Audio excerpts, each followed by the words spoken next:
नमस्ते बच्चों। कक्षा 7 विषय हिंदी।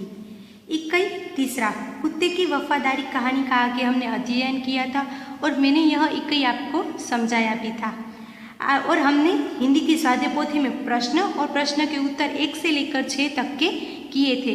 आज हम प्रश्न 7 करेंगे। देखिए प्रश्न 7 में क्या सूचना दी गई है। निम्नलिखित मुहावरों का अर्थ लिखकर वाक्य में प्रयोग कीजिए। पहला है हृदय हिला देना, तो उसका अर्थ क्या आएगा?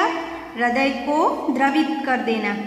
उसका वाक्य यह आएगा, शहीदों की ये कहानियाँ हमारे हृदय को हिला देती है। फिर है दूसरा मार खा जाना, तो उसका अर्थ है नुकसान होना।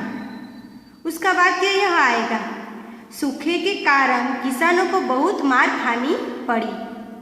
फिर आगे है तीसरा फूटी कोड़ी न होना, तो उसका अर्थ ऐसा आएगा, बहुत गरीब होना या पास में पैसे न होना। उसका वाक्य ऐसे आएगा, लड़का मिठाई कैसे लेता, उसके पास तो फूटी कोड़ी भी नहीं थी। फिर है चौथा कोई चारा न होना, तो उसका वाक्य उसका अर्थ आएगा, कोई उपाय न होना या कोई रास्ता न होना। उसका वाक्य ऐसे आएगा, फर्ज के कारण सिवाय गुप्ता के लिए कोई और चारा नहीं रहा था। फिर है पांचवा डाका डालना, तो क्या आएगा उसका अर्थ? चोरी करना या लूटने के लिए हमला करना। उसका वाक्य ऐसे आएगा, कल रात चौधरी जी के घर डाकुओं ने डाका डाला। फिर है छठा 9-2-11 हो जाना, तो क्या आएगा? भाग जाना। उसका वाक्य ऐसे आएगा, पुलिस के आने से पहले ही अपराधी 9-2-11 हो गए। फिर है सातवां हक्का बक्का रह जाना, तो उसका अर्थ आएगा चकित होना। वाक्य ऐसे आएगा, लड़के की स्मरण शक्ति देखकर शिक्षक हक्का बक्का रह गया। फिर है आठवां फूट फूट कर रोना, तो उसका अर्थ ऐसे आएगा, बहुत अधिक रोना। वाक्य ऐसे आएगा, बेटे की मार की खबर सुनकर माँ फूट फूट कर रोने लगी। अब देखिए नीचे आपको एक और सूचना दी गई है। क्या है सूचना? निम्नलिखित कहावत का अर्थ लिखिए। कहावत कौन सी है? अब पछताए होते क्या जब चिड़िया चुग गई खेत, यानी कि उसका अर्थ ऐसे आएगा, जब नुकसान हो गया उसके बाद, अर्थात समय निकल जाने के बाद पछतावा करने से कोई लाभ नहीं होता है। फिर देखिए आगे एक और सूचना दी गई है, निम्नलिखित शब्दों को शब्दकोश के क्रम में लिखिए। कौन कौन से शब्द है? सुंदर, वापस, वफादार, इसलिए, आश्चर्य और लुटेरा। उसका उत्तर ऐसे आएगा, पहला आश्चर्य, दूसरा इसलिए, तीसरा लुटेरा, चौथा वफादार, पांचवा वापस और छठा सुंदर। उसके आगे अब देखते हैं प्रश्न 10। नीचे दिए गए संज्ञा शब्दों को उचित खाने में लिखिए। देखिए यहाँ पर आपको संज्ञा दी गई है।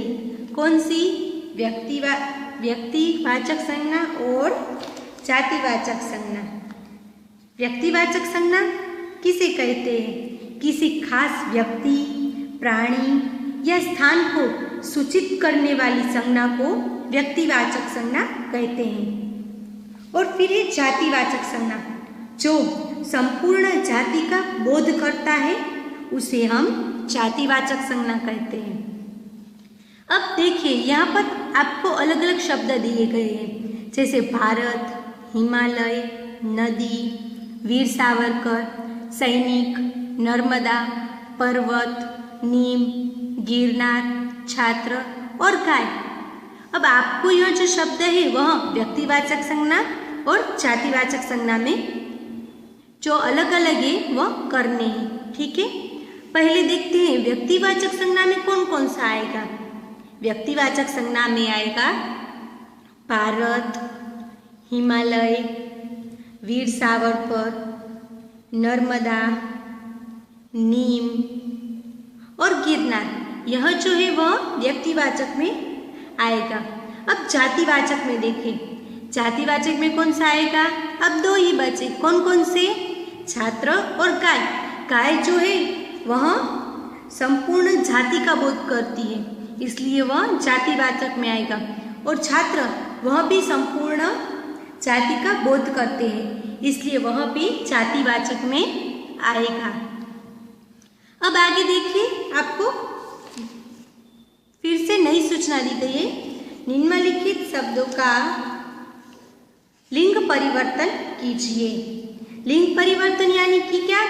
स्त्रीलिंग में से पुल्लिंग करना और पुल्लिंग में से स्त्रीलिंग बनाना, ठीक है, उसे लिंग परिवर्तन कहते हैं। अब देखते हैं, राजा तो रानी, ग्वाला तो ग्वालिन, अभिनेता तो अभिनेत्री, रानी तो राजा, शेर तो शेरनी, सोनार तो सुनारिन, ऊंट तो ऊंटनी, लुटेरा तो लुटेरिन, बंजारा तो बंजारी, सेठ तो सेठानी, नाग तो नागिनी, नाग तो नागिन आएगा। फिर आगे देखते हैं, शिक्षक तो शिक्षिका, शिष्य तो शिष्या, घोड़ा तो घोड़ी और कुत्ता तो कुत्ती। अब चलो बच्चों, आज हमने प्रश्न 7, 8, 9, 10 और 11 यह हमने आज स्वाध्याय पोथी में प्रश्न और प्रश्न के उत्तर मैंने आपको अच्छी तरह से बताए। अब आपको भी हिंदी की स्वाध्याय पोथी में पेज नंबर 17 और 18 दोनों में प्रश्न 7 से लेकर 11 तक का आपको अच्छी तरह से लिखना है, ठीक है। यहाँ आपका होमवर्क है। नमस्ते बच्चों।